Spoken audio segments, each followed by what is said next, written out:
Thanks, Olaf. Today we're happy to announce that we have concluded the second round of applications for strategic projects under the Critical Raw Materials Act. The response has been very strong with over 160 applications. Of these, we have received 95 applications from within the EU and another 66 from outside the EU, including 40 applications from countries and overseas countries and territories with which the EU has strategic partnership on raw materials. These projects will help secure the materials needed for clean energy, digital technologies, and defense, while strengthening European value chains and jobs. By accelerating permitting and mobilizing public and private financing, we are working hand in hand with our industry and citizens to reinforce our continent's strategic independence and long-term competitiveness. Thanks. Thank you, Siobhan. Passons maintenant à un rappel. Les ministres de l'économie et des finances sont à Bruxelles aujourd'hui pour une réunion de l'Eurogroupe. Le commissaire Dombrovskis y représente la Commission. Parmi les points à l'ordre du jour figurent le basculement à l'euro fiduciaire en Bulgarie, la recommandation 2026 de la Commission pour la zone euro, ainsi qu'un compte-rendu sur les dernières réunions du G7. Cet après-midi, ils examineront les candidatures au poste de vice-président de la Banque centrale européenne en amont de la recommandation du Conseil. Le commissaire Dombrovskis participera à la conférence de presse à l'issue de la réunion aux alentours de 18h45. Comme toujours, nous vous invitons à réserver vos questions relatives au sujet débattu lors de cette réunion pour la conférence de presse dédiée. That's it for our announcements. We are now ready to take your questions. Jorge. Hello, Olaf. My question is obviously on the latest developments about Greenland. Donald Trump has threatened to impose a 10% tariff on 8 European countries to force a sale of Greenland. Given the extreme severity of the situation, is the European Commission now ready to start proceedings under the anti-coercion instrument? Are you willing to mobilize every economic lever at your disposal to defend the integrity of Denmark? And if that's the case, when are you going to start hitting back? Thank you. Thank you for your question, Jorge. In response, I can say the following. First, let me recall the President's statement where she said, "We stand firm in our commitment to uphold the sovereignty and territorial integrity of Greenland and the Kingdom of Denmark. We will always protect our strategic, economic and security interests. We will face these challenges to our European solidarity with steadiness and resolve," end quote. Now let me emphasise that intensive consultations are ongoing among EU leaders. President Costa has indicated the likelihood of an extraordinary European Council this week to tackle this very subject. It's clear from the consultations among EU leaders, including President von der Leyen, that the priority here is to engage, not escalate, and avoid the imposition of tariffs. Why? Because this will ultimately harm consumers and businesses on both sides of the Atlantic. The EU has consistently underlined its shared transatlantic interest in peace and security in the Arctic, including through NATO. In response to your questions, Jorge, should the threatened tariffs be imposed, the European Union has tools at its disposal and is prepared to respond, because we will do everything necessary to protect EU economic interests. Follow-up. Yes, I understand, of course, the effort to achieve a diplomatic solution, even though the time is running out because now it's 19th and the tariffs could be implemented as soon as 1st of February. And I know that you're not going to retaliate, obviously, before the tariff becomes a reality, but you could start legal, at least the preparations for the anti-coercion instrument in order to be even more ready to hit back if push comes to shove. So are you going to start working on this instrument in particular, or you're not going to do anything with this instrument until you see the tariff become a reality? Thank you. Thanks for your follow-up question, Jorge. I think I was very clear that EU leaders are consulting intensively.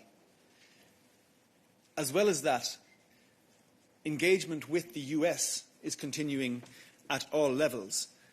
Our priority is to engage, not escalate. Sometimes the most responsible form of leadership is restraint, and responsible leadership is what President von der Leyen, and indeed the European Union as a whole, are all about. Responsible leadership and the value of providing that responsible leadership on the global stage is why we just signed the largest free trade agreement in the history of the European Union, covering 700 million citizens across 2 regional blocs over the Atlantic, and why we're making serious progress towards finalising a further fantastic trade agreement with India, which would cover 2 billion citizens. So I think we can see very clearly that the value of responsible, mature leadership on the global stage is paying off in terms of the EU trade agenda, in terms of our efforts to diversify our trade partners and give ourselves the maximum economic potential from our partnerships around the globe. And that same approach is what's going to characterise EU leadership in the coming days as we tackle this issue you have mentioned. Other questions on this topic for Olaf? Peggy. Hi, Peggy Conlon for Euronews. Is there any calls or meetings planned between President von der Leyen and President Donald Trump in the coming today or in the coming days? Thanks. Thank you for your question. I'm not aware of any meeting that has been called between Presidents von der Leyen and Trump. They will both be in Davos. I can't discount the possibility that that may happen, but right now there is no such meeting planned. Other questions? Koen. Hello, Koen Verhelst for Politico. I was wondering, the US threats, they focus on a number of EU countries, also non-EU countries, but particularly about the EU countries. Is it even possible, legally speaking, to put tariffs on only a set of EU countries and not all of them, considering we are a trading bloc? Thank you. Thank you for your question, Koen. Many of your colleagues have asked me this question over the past 48 hours, and I'm now going to give you a lengthy technical explanation, so take a deep breath, everyone. The European Union operates as a single market and under a customs union, ensuring the free circulation of goods between member states without internal customs formalities. According to EU rules, there is only an EU origin for goods manufactured in the EU. This does not prevent a third country from requiring information about the member states the goods are originating from. Many EU origin products are manufactured through integrated cross-border supply chains involving multiple member states. Moreover, goods produced in the EU may be transported without customs formalities and therefore without a tracking of the origin. This means that from a customs and operational perspective, it is practically very difficult to attribute goods exclusively to a single member state, given that production and transformation processes are often distributed across the EU. So, to summarise, it is technically possible. It is immensely bureaucratically and procedurally complex to do so, and it would result in layers of additional complexity that would, if we're talking about EU-US trade, we're talking about potential layers of additional complexity that would impede the smooth functioning of transatlantic goods trade, particularly for US importers. Follow-up. Not directly on this topic, but related. The 93 billion retaliation package that the EU froze last year, how quickly can this be unfrozen in the event you would decide to do so? Thank you. Thanks for your follow-up question, Koen. So I can just give the background here to remind colleagues. So on the 24th of July, the Commission adopted a consolidated package of EU rebalancing measures on a list of US goods imports worth €93 billion to prepare for a situation where such a series of rebalancing measures would be necessary. This is a broad list, a broad range of industrial and agricultural products. The current suspension of those rebalancing measures lapses on the 6th of February. So the lapse of the suspension is automatic. So therefore, unless the Commission, in consultation with Member States via the usual comitology procedure, takes steps to extend the suspension ends and the measures kick in on the 7th of February. So I hope that's clear procedurally, and just to be very, very clear, and also to cut off follow-on questions. No decision has been made on that yet. Leaders are consulting this week on multiple levels, including at the extraordinary UCO we're expecting, and we will take it from there. Kuhn, I'll give you one more follow-up. Yeah, just sorry, because I checked this last year when the freezing was happening, and I thought it was indefinite, not until a particular date. So the 6th February, how does it work? Is it coming from a different legal text, or? Kuhn, I just answered that question. We can talk about it after midday if you want to get into technicalities. Other questions on this topic, please. Go ahead. Jennifer. Thanks so much, Jennifer Rankin at The Guardian. Just on the last question, just for clarification, you said the measures kick in on the 7th of February, so the tariffs would apply from the 7th of February. Do I understand that rightly? And then I had my question. List of countermeasures, yes. Okay, so the tariffs would apply from the 7th of February? Yes. Yes, okay. And I wanted to ask, though, how the Commission is approaching the summit, the European Council, likely to be this Thursday. Are you looking to present these options to EU leaders? Are you looking for quite specific guidance on what to do if the tariffs are in place on the 1st of February? How are you approaching the European Council? Thanks for your question, Jennifer. Look, I'm not going to get into the kind of being prescriptive about what the Commission will present or what the objectives we're trying to achieve are. I mean, I think it was very clear from the President's post on social media yesterday that the objective here is to avoid an escalation, find a solution that works, and ultimately to avoid the imposition of these tariffs, which serve no good and will ultimately only hit consumers, in particular American consumers. So we're looking to avoid that outcome. A meeting of EU ambassadors took place yesterday. Contact is ongoing at the highest levels, of course, to understand the parameters of this problem, to put together a coordinated EU response. And I think that's the key point here. If I was to summarise what the Commission wants to achieve here, we want to make sure that the maximum amount of EU unity and solidarity is maintained so that we are in the strongest possible position to achieve the outcomes I have mentioned.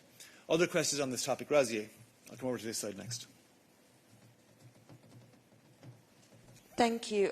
Since you're welcoming more, I guess, political questions than technical, what I'd like to know is, it kind of feels like deja vu for me of people bringing up a certain country, bringing up anti-coercion instrument again, and then another country saying that they're quite interested in it. So I'd like to ask, when you say that, like, all the tools, can we genuinely, as journalists and beyond the European public, take that seriously? Because I'm not necessarily convinced this time round, but I'm hoping to be convinced otherwise. The other thing I wanted to ask, you mentioned von der Leyen and Trump, there are no plans, but I know that Šefčovič is off to Strasbourg, but will he be having any contacts with the US? Is anyone else planning some conversations? Thank you.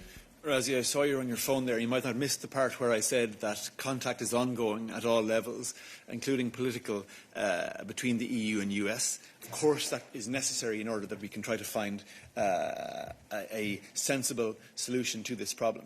And look, your first question, I feel, doesn't really, it kind of misses the point. Because the point here is that people ask me, is the anti-coercion instrument back on the table? It was never off the table, you know. I mean, we're operating in a really complex geopolitical reality here, where we have to be agile, where we have to be ready to act as necessary. And in order for us to be ready to act, those instruments, to be clear, very much are on the table. But as I said in my first intervention, responsible leadership sometimes requires restraint. So, therefore, our first priority here is to, rather than have to take our trade defence instruments off the table to use them, to take the problems that the US has now created with this latest threat, to take them off the table. And we will do so by, first of all, coordinating among EU leaders to ensure a strong, unified position, and then we will take the work forward with our US partners. Other questions on this topic? David. Thank you, Olof. You are saying that it's a complex geopolitical situation and you need responsible leadership. If we go back to July and the agreement that was reached between President von der Leyen and President Trump, the spinning at that time was that that agreement would have provided stability and predictability in the trade relationship between the two sides and would have strengthened the transatlantic alliance. I'm quoting President von der Leyen, what she said at that time. Now you are saying that engagement is the priority, not escalation. You don't want to escalate. But in fact, it's not you that are escalating. It's President Trump. He's threatening the sovereignty, territorial integrity of EU member states. And it's quite simple, in fact, not so complex. So do you still think that this strategy to engage at all costs to avoid economic, painful decision is the right one and bring results, especially if you look back to July and its effect? Then I would have a technical question on the anti-coercion instrument. If you don't mind, I will ask them later. Thank you. Grazie, David. Look, on the technical question on anti-coercion, if you don't mind sticking around, I'm happy to evacuate any number of technical questions on this, on customs, and on other technicalities. So if people can stick around for that, that would be good. But on your first question, David, I started by saying that President von der Leyen, in relation to this particular threat we're facing at the moment, said, "We stand firm in our commitment to uphold the sovereignty and territorial integrity of Greenland and the Kingdom of Denmark." So that is being addressed. The priority for our President, but also I think for the overall European Union at the moment, are quite clear in that sense. Now let's go back to July, as that's what you insist on doing. You are quite correct that the agreement reached between the EU and US and the joint statement that provided a roadmap for further work thereof was designed and intended to stabilise transatlantic trade. What has happened since then? Transatlantic trade has been stabilised. Trade continues to flow. Investment continues to flow. So we need to be very sensible in how we approach the difference between a threat and operational reality. Yes, a threat has been made. The EU is responding to it responsibly, with restraint, by trying to make the origin of that threat go away and find a solution that works for all parties.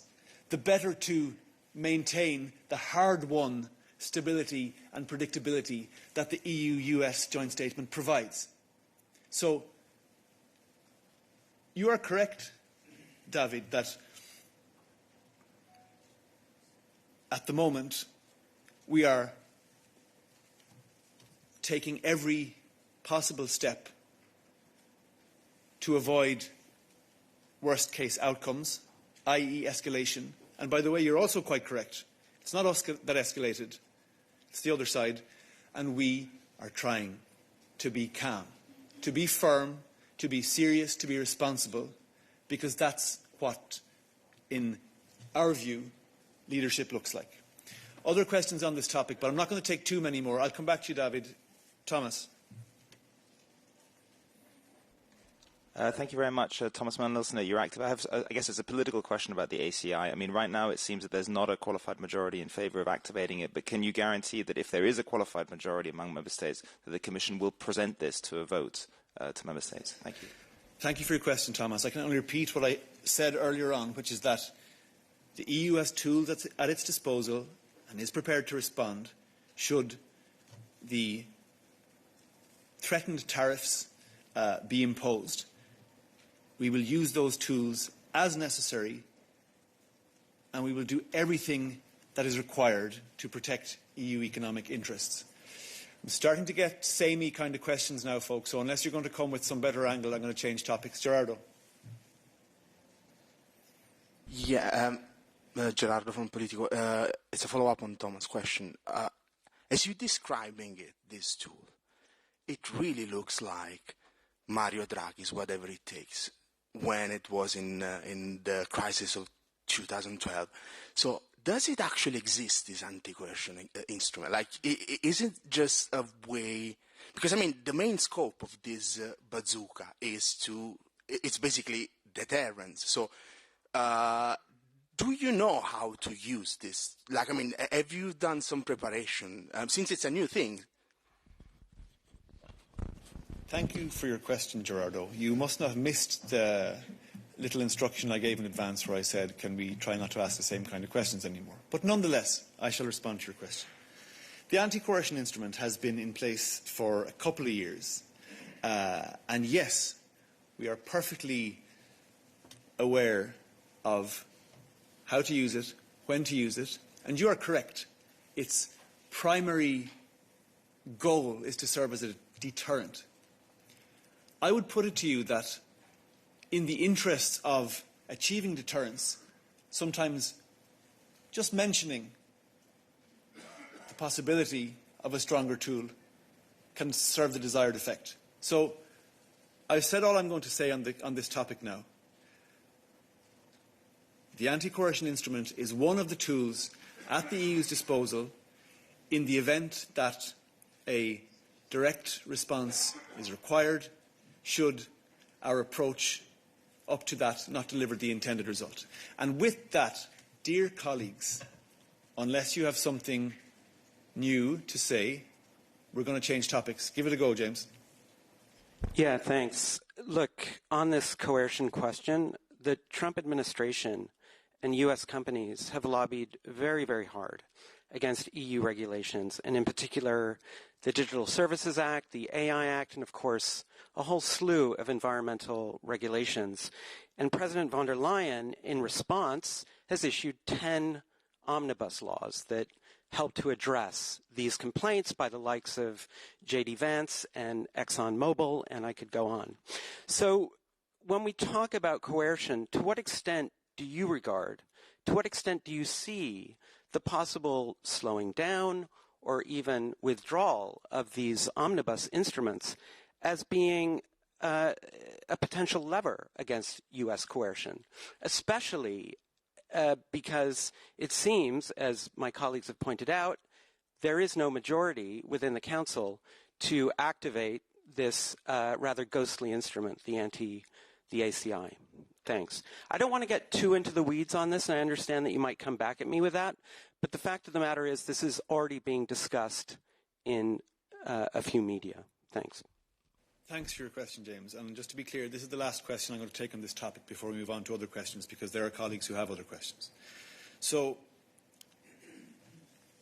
getting back to the EU-US joint statement, which is the sort of platform through which we engage with the US at the present time.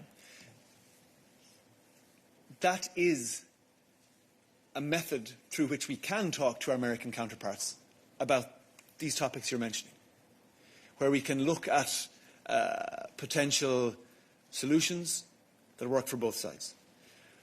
You'll recall that I think it was at the meeting of EU trade ministers in November that the American principals, Secretaries Lutnick and USTR Greer attended and participated in discussions. And that's something you see on a consistent basis since the signing of the joint statement. So we have a platform for engaging with the US on these matters. We are using that platform in the correct way, and we are always open to discuss with our US counterparts and indeed other global partners around the world how they view the impact of EU regulations and other rules. But, as we have said from this podium many, many times, we are the ones who decide our regulations, we are the ones who decide how to implement them, and that will remain the case. Now I'm opening the floor to other topics. Who would like to ask a question? Noureddine.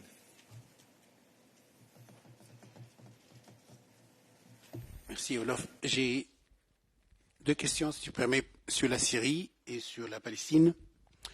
Je voudrais savoir la position de l'Union européenne par rapport aux évolutions au nord et au nord-est de la Syrie, où l'armée de Syrie est en situation de confrontation avec les Kurdes, dans des régions où il y a des combattants du PKK, qui ne sont pas nécessairement des Kurdes, des Syriens, qui sont là, qui pourraient, qui effectivement empêchent la mise en œuvre de l'accord entre le Damas et les Kurdes du même pays, et qui pourraient déstabiliser la région et au-delà, parce que la Turquie pourrait être impliquée là-dedans. Elle est impliquée là-dedans. Ma deuxième question sur la Palestine. Comment l'Union européenne aborde son rôle dans ce Conseil pour la paix de M. Trump, Tony Blair, Jared Kushner, etc. Avez-vous reçu une invitation de M. Trump pour faire partie de ce Conseil? Êtes-vous prêt à payer 1 milliard? Parce qu'apparemment, il faut payer 1 milliard pour avoir sa place dans le Conseil pour la paix.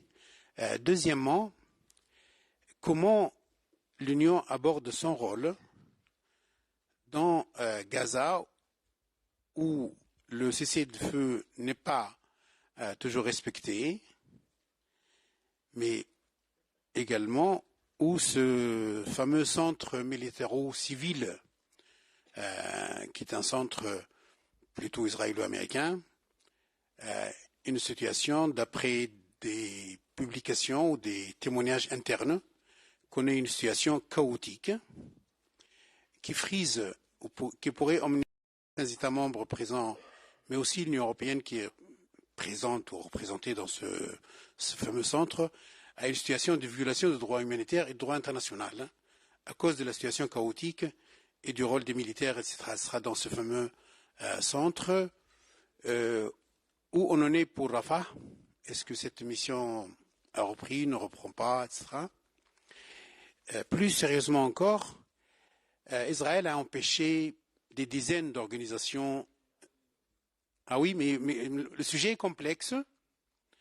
Et, pardon, Olof, il y a beaucoup à dire sur l'attitude de l'Union européenne par rapport à ce qu'il fait et ne fait pas dans la région. Donc, oui, ce sont des questions.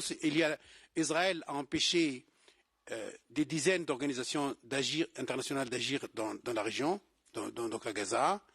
Quelle est l'attitude de l'Union européenne? Quelle est l'attitude de l'Union européenne par rapport à la lettre que M. Guterres a écrite à ce propos, y compris s'agissant de la Cour de justice internationale, etc. etc. Merci.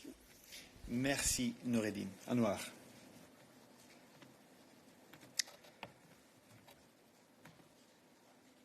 Merci Nourdine pour tes questions. Je vais essayer de les traiter une par une. Je commence sur la Syrie. L'Union européenne salue le cessez-le-feu conclu le 18 janvier dernier entre les autorités de transition syriennes et les forces de défense syriennes. Nous appelons toutes les parties à cesser immédiatement toute activité militaire, à mettre pleinement en œuvre les mesures de désescalade convenues ainsi qu'à assurer la protection des civils. L'intégration des institutions militaires, sécuritaires et civiles dans les structures étatiques, parallèlement à une véritable participation politique et locale, et à la protection des droits des Kurdes, est essentielle pour une transition véritablement inclusive en Syrie. Nous saluons également le renouvellement de l'engagement de la Syrie à lutter contre le terrorisme dans le cadre de la coalition internationale. Bien, s'agissant maintenant de tes questions se rapportant à... alors, tu as plusieurs angles. Israël, je vais commencer par le Conseil de la paix. Les États-Unis nous ont invités à rejoindre le Conseil de la paix. Nous apprécions cette invitation et nous partageons l'objectif de parvenir à la paix, en particulier lorsqu'il s'agit de contribuer au plan global visant à mettre fin au conflit à Gaza. Nous sommes prêts à discuter avec les États-Unis et d'autres partenaires de la manière dont nous pouvons atteindre conjointement cet objectif. Et nous restons en contact étroit avec nos partenaires sur le sujet. En des termes plus concrets, s'agissant de la contribution que l'Union européenne peut apporter dans ce cadre-là, nous disposons d'une expertise unique et d'une boîte à outils multidimensionnelle qui est à même à répondre aux besoins multidimensionnels de la situation à Gaza. Nous sommes prêts à activer tous les instruments de notre boîte à outils, tant en termes sécuritaires, diplomatiques, en termes de coopération, mais également humanitaires. En termes sécuritaires, sur le plan de la formation de la police palestinienne via notre mission EUPOL-COPS. En termes de gouvernance transitoire, via notre soutien à l'autorité palestinienne et au programme de réforme d'1,6 milliard d'euros sur la période 2025-2027, notre aide, ainsi que via le groupe des donateurs palestiniens et notre présence dans le cadre du centre civilo-militaire. En termes humanitaires également, je peux rappeler la contribution de l'Union européenne qui dépasse les 500 millions d'euros depuis 2023, ainsi que sur l'angle de reconstruction et de relance économique. Je crois que tu as également mentionné la lettre adressée par le secrétaire général des Nations Unies concernant la saisine de la Cour internationale de justice. Nous avons pris note de la correspondance du secrétaire général des Nations Unies concernant l'UNRWA. Nous soutenons fermement les Nations Unies et le système de gouvernance mondiale multilatérale est fondé sur les règles dont font partie les Nations Unies et leurs agences, y compris l'UNRWA. Nous rappelons, nous, Union européenne, que l'UNRWA apporte un soutien crucial à la population civile, y compris une aide humanitaire et des services de base, tant dans le territoire palestinien occupé que dans l'ensemble de la région. Et nous avons déjà clairement exprimé notre vive préoccupation face aux lourdes conséquences de la législation israélienne sur l'UNRWA pour ses opérations en Cisjordanie, y compris à Jérusalem-Est, à Gaza, et nous avions souligné qu'il était essentiel que l'UNRWA puisse continuer à mener à bien son travail crucial, conformément à son mandat adopté par l'Assemblée générale des Nations unies en 1949 et renouvelé depuis. Et nous rappelons également l'avis consultatif de la Cour internationale de justice du 22 octobre dernier, qui souligne le devoir d'Israël de coopérer avec l'UNRWA. Finalement, tu as mentionné également l'état des lieux quand il s'agit de nos opérations sur le terrain, en mentionnant la mission d'assistance à Rafah. Cette mission est toujours en stand-by et nous attendons du coup que le point de passage de Rafah puisse s'ouvrir pour pouvoir agir en plein accord.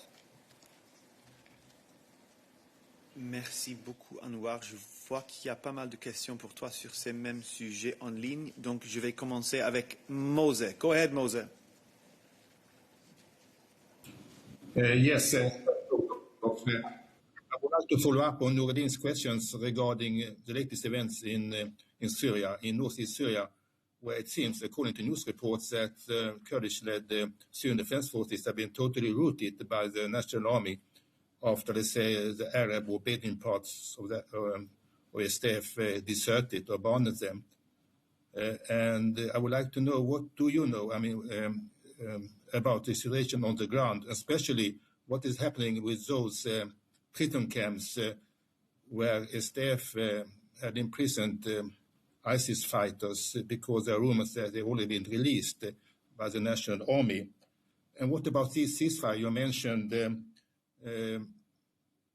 it seems that SDF have been obliged, let's say, to accept the conditions of the transitional government in Damascus. But according to the previous agreement signed with them, I think last spring, the integration of Kurdish fighters in the National Army was also connected with cultural and political rights to the Kurdish minority in northeast Syria. What will happen with that? And last but not the least, I mean, during the recent visit by von der Leyen and Costa in Damascus, I think they very much stressed the importance that this transition to inclusive Syria should be peaceful through dialogue and negotiations, and not by a military offensive like this last weekend. So I wonder if the lifting of sanctions on Syria, which if that was totally without any conditions, or if it is possible to impose conditions to ensure that this transition is really peaceful and inclusive. Thank you. Thank you, Mose. I will here recall some parts of my earlier remarks, because I think that they do tackle your question and intervention. The integration of military, security and civilian institutions into state structures, alongside genuine political and local participation, together with the protection of Kurdish rights, and I stress the latter, is essential for a truly inclusive transition in Syria. And our position has always been clear that we are calling for an inclusive transition with the respect of every component of the Syrian society. Then you mentioned the terrorist angle. Again, I will here reiterate what I have just said, in the sense that we are welcoming Syria's renewed commitment through the latest developments to counter terror. I've mentioned the lifting of sanctions. Let's, again, not look at that as if we were evolving in a vacuum. Let me zoom out again and recall in what context these sanctions lifting took actually place. So 1 year ago, and more than 1 year ago, we have witnessed the fall of the Assad regime that ended decades of brutal dictatorship that was responsible for the death, disappearance and displacements of hundreds of thousands of people and destruction of large part of the economy and of the country. The EU has been standing with the Syrian people, for a decade, and through every single stage of this transition. We have, last February indeed, suspended key economic sanctions, and in May fully lifted economic sanctions to support Syria's recovery. As you know, our sanctions policy is always in touch with the developments on the ground, and I will recall the words from the High Rep at that specific critical juncture that we will judge the authorities by their deeds and not only their words. So sanctions policy is always conditional in terms of what we see on the ground. That being said, we have been welcoming the commitments of the transitional authorities towards a peaceful and inclusive transition, as well as the progress made since last December 2024. Thank you very much, Anwar. I see there are still some questions online for you. Donc, on va commencer par Christian. Christian, à toi la parole. Merci. Anwar, je voudrais savoir si la capacité d'intervention de 5000 hommes de l'Union européenne est opérationnelle et est-ce qu'elle pourrait être utilisée au Groenland. Deuxième question, c'est pour les deux. J'ai à aucun moment entendu mentionner quelle qualification vous donné à ce qui est en train de se passer entre Trump et les Européens. Est-ce que le fait de décider des sanctions contre un pays qui déplace des troupes dans son propre territoire, est-ce que c'est de la coercition ou pas?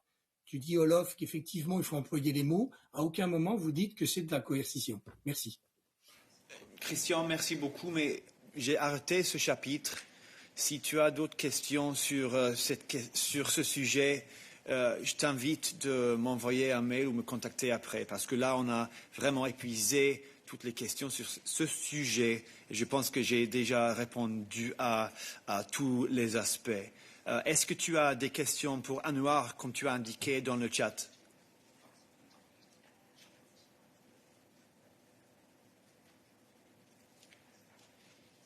Sinon, je vais passer la parole à Pauline.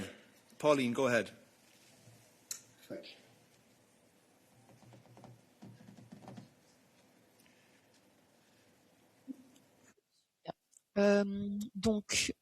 J'avais une question sur le Conseil de la paix. Est-ce que l'Union européenne va y participer ou non? La réponse n'a pas été donnée.